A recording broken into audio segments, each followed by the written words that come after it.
নমস্কার বন্ধুরা, চৈতালির গল্পকথায় আজকেও নিয়ে এসেছি গোপাল ভাঁড়ের একটা মজার গল্প, পাণ্ডিত্য। মুর্শিদাবাদের নবাবের কোনো প্রয়োজন পড়লেই রাজামশাইকে সমাধানের জন্য বলতেন। একদিন এক দূত একটি পত্র নিয়ে এসে হাজির হলো। নবাব লিখেছেন, একজন দিগ্বিজয়ী পণ্ডিত কাশী, কাঞ্চি প্রভৃতি নানা জায়গায় ঘুরে বিভিন্ন পণ্ডিতকে তর্কে পরাজিত করে এবারে বঙ্গ বিজয়ে এসেছেন। আপনার চারপাশে তো অনেক পণ্ডিত আছে, তাদেরকে যদি পাঠিয়ে দেন তো খুব ভালো হয়। রাজামশাই তার পঞ্চপণ্ডিতকে ডেকে পাঠালেন, কিন্তু কেউ যেতে রাজি হলো না।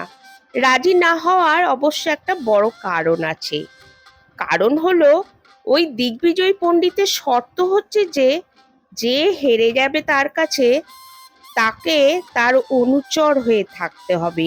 উনি যখন যা আদেশ করবেন তখন তাই তাকে করতে হবে। এই শর্ত কোনো পণ্ডিত মানুষ মেনে নিতে পারেন? সুতরাং কেউ যেতে রাজি হলেন না। কারণ তর্কে তো হার জিত আছেই, তা বলে তার কৃতদাস হিসেবে থাকতে হবে, এ কখনো হয়? পঞ্চপণ্ডিতের কেউ রাজি না হওয়ায় গোপাল রাজামশাইকে বললেন, হুজুর, আপনি যদি অনুমতি দেন তো আমি একবার ঘুরে আসতে পারি। এর আগেও তো নবাবের দরবারে গিয়ে জিতেই এসেছি, হারিনি কখনো। এবারে তো নবাব নয়, এসেছে কোন এক ভূত, তিনি নাকি দিগ্বিজয়ী পণ্ডিত। ফুক! রাজামশাই কিছু না ভেবেই বললেন, তুমি যাবে বলছো গোপাল? হ্যাঁ হুজুর, আপনার আশীর্বাদ থাকলে আমি হেরে আসবো না, এ কথা আমি হলফ করে বলতে পারি। বেশ, যাও তাহলে। রাজামশাই অনুমতি দিলেন। গোপাল সঙ্গে নিল 3টি গরুর গাড়ি, আর গরুর গাড়ি বোঝাই বইপত্র। নবাব তো গোপালকে আগেও দেখেছেন, ওকে পুরাণ বিশারদ হিসেবে জানেন। গোপালকে দেখে তিনি খুশিই হলেন। গোপাল বিশ্রাম করছে এমন সময় দিগ্বিজয়ী পণ্ডিতের এক অনুচর গোপালের কাছে এলো। উদ্দেশ্য, নগর থেকে আসা পণ্ডিতের পাণ্ডিত্যের বহর কতটা তা জেনে নেওয়া। অনুচর গোপালের ঘরে ঢুকে জিজ্ঞেস করলো, পণ্ডিত মশাই, এত পুঁথি কি এনেছেন? একবারে 3 গরুর গাড়ি বোঝাই। গোপাল হে হে করে হাসতে থাকলো।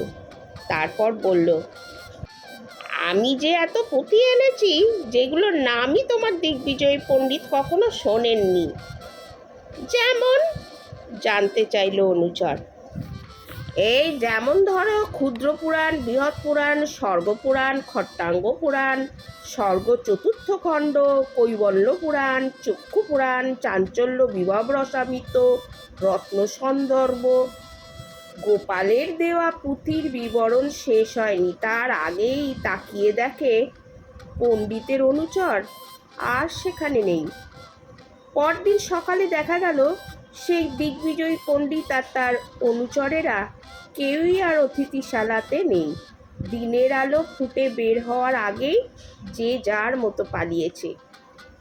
পরদিন সকালে সেই দিগ্বিজয়ী পণ্ডিতের ঘর থেকে একটা টুকরো কাগজ পাওয়া গেল। তাতে লেখা আছে, চ পালায়তি সজীবতি।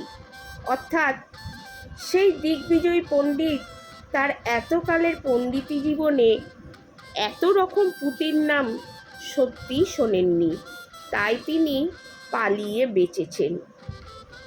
পণ্ডিতের পলায়নে খুব খুশি হয়ে নবাব রাজামশাইকে চিঠিতে লিখে দিলেন, আপনার প্রেরিত পণ্ডিতের সঙ্গে তর্কযুদ্ধ হওয়া তো দূরের কথা, তাকে দেখে, তার পাণ্ডিত্যের বহর দেখে সে নিজেই অনুচরদের সঙ্গে নিয়ে রাতের অন্ধকারে পালিয়ে গিয়েছে। তারপর তো রাজামশাই গোপালের মুখ থেকে সব শুনে অট্টহাসিতে ভরিয়ে তুললেন রাজসভা, আর বললেন, সত্যি গোপাল, তোমার কোনো তুলনা নেই। বন্ধুরা, গল্পটা কেমন লাগলো? ভালো লাগলে অবশ্যই আমার চ্যানেলটিকে সাবস্ক্রাইব করে আমার পাশে থাকবেন। ধন্যবাদ।